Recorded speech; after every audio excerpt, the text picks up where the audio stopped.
بسم اللہ الرحمن الرحیم انما المؤمنون اخوۃ۔ السلام علیکم ناظرین، میں ہوں ڈاکٹر محمد سلیم and welcome to national narrative. ناظرین، کلام مجید میں اللہ تعالیٰ یہ فرماتے ہیں کہ بے شک مسلمان جو ہیں وہ آپس میں بھائی بھائی ہیں۔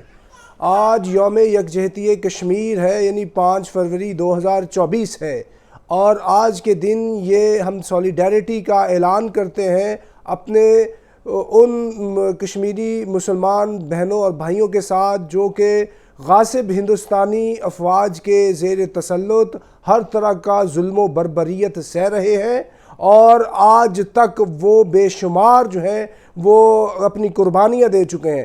تو اس سلسلے میں جو پاکستان کے عوام ہیں بالخصوص اور پوری کی پوری امت مسلمہ بالعموم ان کے لیے کیا کر سکتی ہے، اور یہ جو یوم یکجہتی کشمیر ہے یہ کس چیز کا تقاضا کرتا ہے، آج کے ویلاگ میں ہم اس چیز کا جائزہ لیں گے۔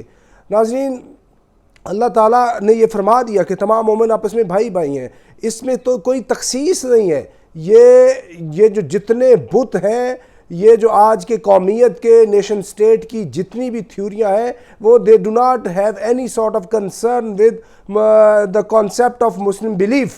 تو یہ کسی جگہ کے اوپر بھی مسلمان کو ایک مسئلہ ہوگا تو دوسرا مسلمان اس مسئلے کو محسوس کرے گا، اس کی تکلیف کو محسوس کرے گا، کیونکہ حضور علیہ السلام کی حدیث کا مفہوم ہے کہ تمام مسلمان جو ہے وہ ایک جسم واحد کی مانند ہیں۔ جسم کے کسی ایک حصے کو تکلیف پہنچتی ہے تو پورے کا پورا جسم اس کی تکلیف کو محسوس کرتا ہے۔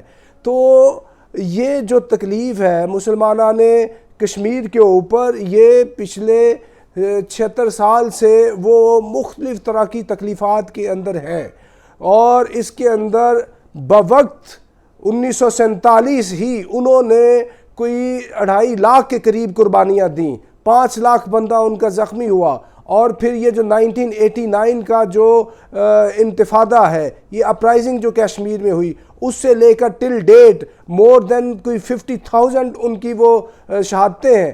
تو یہ جو ان کا سلسلہ ہے یہ تھمنے کو نہیں آ رہا، اور کشمیر کے اندر جملہ جو ان کی قربانیاں ہیں 1947 سے لے کے آج تک، اتنی زیادہ انہوں نے قربانیاں دی ہیں، اتنی زیادہ شہادتیں ہو چکی ہیں کہ اتنی زیادہ شہادتیں پاکستان کے جو افواج ہیں اس نے 1947 سے لے کر آج تک، جو ہماری 1948 کی جنگ ہے، 65 کی وار ہے، 71 کی جنگ ہے، 99 کا کرگل ہے، اس کے اندر بھی اتنی قربانیاں نہیں دی گئیں، اور یہ جو مڈل ایسٹ کی جنگیں ہیں اس کے اندر بھی اتنی قربانیاں نہیں ہیں۔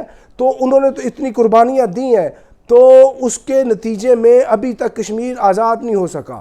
اور میں آپ کو ایک بات بتا دوں کہ آج جو غزہ کے اندر مسلمانوں کے خون سے ہولی کھیلی جا رہی ہے کہ 25,000 سے زیادہ ادھر شہادتیں ہو چکی ہیں، معصوم بچے ہیں، خواتین ہیں، بزرگ ہیں، وہ ایک دہشت کا شکار ہیں یہ اسرائیلی جو فورسز ہیں ان کی۔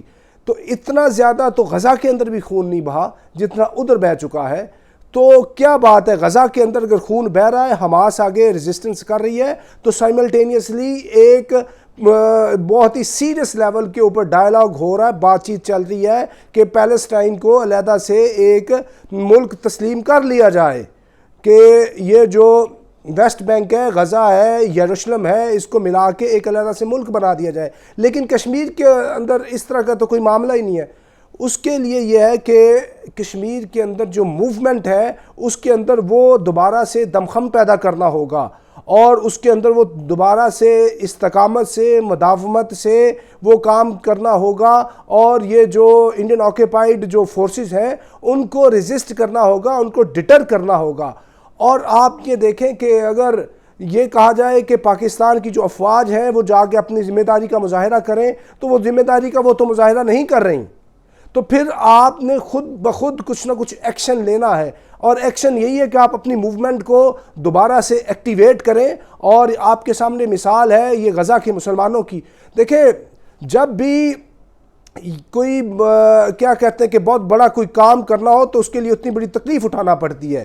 ابھی اگر انہوں نے پیلسٹائن کے مسلمانوں نے غزہ کے اندر اگر کوئی اپنا علیحدہ سے ملک بنانا ہے تو خون تو دینا پڑتا ہے، بلڈ شیڈ تو ہوتی ہے، کہ اقبال یہ کہتے ہیں کہ عثمانیوں پہ کوہ غم ٹوٹا تو کیا غم ہے کہ خون 100,000 انجم سے ہوتی ہے سحر پیدا. تو مطلب آپ کو خون دینا پڑتا ہے، اور یہ پہلے بھی کتنا خون دیا جا چکا ہے، اور اتنی عظیم داستانیں ہیں کشمیریوں کے خون کی. آپ کو دوبارہ سے اس کو ایکٹیویٹ کرنا ہوگا. آپ کے سامنے مثال ہے یہ جو طالبان کی موومنٹ تھی افغانستان کے اندر، کہ انہوں نے دنیا کی 48 ممالک کی جو انٹرنیشنل سیکیورٹی اسسٹنس کی فورسز تھیں ان کو شکست دی. 20 سال یہ جنگ چلتی رہی، اور امریکی تاریخ کی سب سے مہنگی جنگ تھی. دنیا کی کاسٹلیسٹ اور مائٹیسٹ جو وار مشینری تھی وہ ادھر موجود تھی. لیکن کیا ہوا؟ وہ جذبے کے سامنے، ایمان کے سامنے، استقامت کے سامنے، حق کے سامنے وہ زیر ہو گئے، وہ باطل ہو گئے. کیونکہ یہ اللہ کا اصول ہے وَقُلْ جَاءَ الْحَقُّ وَزَهَقَ الْبَاطِلُ إِنَّ الْبَاطِلَ كَانَ زَهُوقًا، کہ بے شک حق کو فتح ہے اور باطل نے تو مٹنا ہی ہوتا ہے. یہی مثال جو ہے من و ان ادھر پوری ہوتی ہے کشمیر میں. اور اس کے لیے ریکوائرمنٹ کیا ہے؟ ریکوائرمنٹ یہ ہے کہ آپ اپنے خون سے کتنا اس چمن کی آبیاری کرتے ہیں، کتنا آپ جو ہے دوبارہ سے اپنی موومنٹ کو زندہ کرتے ہیں، کتنے برہان مظفر وانی پیدا کرتے ہیں، کتنے ریاض نیکوکار پیدا کرتے ہیں. یہ کشمیریوں کے اوپر منحصر ہے. اور میں یہ بات سمجھتا ہوں کہ یہ جو آپ پاکستان کی طرف دیکھتے ہیں کہ پاکستان شاید آ کے کوئی 100 موٹو نوٹس لے اور کشمیر کے اوپر LOC کو ایکٹیویٹ کر کے انڈیا کی جو ایگریشن ہے اس کو ختم کرے. تو پاکستان کی جو آرمڈ فورسز ہیں، اسٹیٹ آف پاکستان ہے، نارمل حالات میں یہ اس طرح کا کام نہیں کریں گے انلیس کہ ان کے اوپر وار جو ہے وہ امپوز کر دیں ہندوستان. کوئی فالس فلیگ کر کے، ممبئی اٹیک کر کے یا پلوامہ کر کے یا کوئی ایسی چیز کر کے ان کے اوپر جب تک وہ جنگ نافذ نہ کرے تب تک یہ جنگ لڑنے کے نہیں. تو اس سے پہلے آپ نے یہ جو اپنی کی ہوئی اتنی محنت ہے اس کو ایکٹیویٹ کرنا ہے. اور یہ آپ کو بات بتا دیں، آج یوم یکجہتی کشمیر ہے. آج کے دن جو پاکستان کے جو عوام ہیں وہ عمومی طور پہ آپ کے بالکل ساتھ ہیں، اور خصوصی طور پہ جو پاکستان کے اندر کوئی جذبہ حریت والے لوگ ہیں، جو اس چیز پہ بیلیو رکھتے ہیں کہ حضور نبی پاک صلی اللہ علیہ وسلم کے 2 ٹائٹل ہیں. ایک ٹائٹل رحمت للعالمین ہے، دوسرا ٹائٹل نبی الملاحم ہے. جو اس پہ بیلیو رکھتے ہیں وہ خصوصی طور پہ آپ کے ساتھ ہائیسٹ لیول کی سولیڈیریٹی کا مظاہرہ کرتے ہیں. اور کچھ لوگ تو آپ کے ساتھ صحیح بخاری شریف کی حدیث کے مصداق ایمان کی فرسٹ کیٹیگری میں سپورٹ کرنے کے لیے تیار ہیں کہ وہ سپورٹ کرتے رہے، ادھر جا کے بلڈ دیتے رہے. کچھ لوگ ایمان کی دوسری کیٹیگری میں ہیں کہ وہ جہاد باللسان کی بات کرتے ہیں، آپ کو اس طرح کی سپورٹ کرتے ہیں. اور کچھ ہیں کہ تیسرے درجے پہ ہیں، دل میں برا جانتے ہیں. تو ان تینوں کیٹیگریز کے لوگ پاکستان میں آپ کے ساتھ اظہار یکجہتی کرتے ہیں. آپ کو دوبارہ سے اپنی موومنٹ کو اٹھانا ہوگا. اور یہ جو کشمیر ہے، جتنا ادھر خون بہہ چکا ہے، 10,000 سے زیادہ جو کشمیری خواتین ہیں ان کا ریپ کر چکی ہے ہندوستانی افواج، اور اتنا ظلم ہو چکا ہے. یاسین ملک کتنی ہی ظلم کی داستانیں ہیں، اور انہوں نے آخر ختم ہونا ہے، اور ختم انہوں نے اسی صورت ہونا ہے کہ آپ نے دوبارہ سے اس شمع کو جلانا ہوگا، اور دیوانہ وار آزادی کا جو وہ پروانہ بن کے اس شمع پہ فدا ہونا ہوگا. پھر آپ کو وہ آزادی ملے گی، کیونکہ آزادی کے لیے قربانی دینا پڑتی ہے، جیسے غزہ کے مسلمان دے رہے ہیں، جیسے ان طالبانوں نے دی، جیسے دنیا کا یہ مسلمہ اصول ہے کہ ہر کسی کو قربانی کے لیے، آزادی کے لیے قربانی دینا پڑتی ہے. تو یہ قربانی آپ دیں گے، اللہ باری تعالیٰ آپ پہ رحم کرے گا. اور یہ جو آج یوم یکجہتی کشمیر ہے، اس کے اوپر ہم اعلان کرتے ہیں کہ ہم جو ہے ہر طرح سے کشمیری جو مسلمان ہیں ان کی حریت کے لیے ان کے ساتھ تن من دن سے کھڑے ہیں. تو ناظرین اب تک کے لیے اتنا ہی. Up till next time, thank you very much. Pakistan زندہ باد.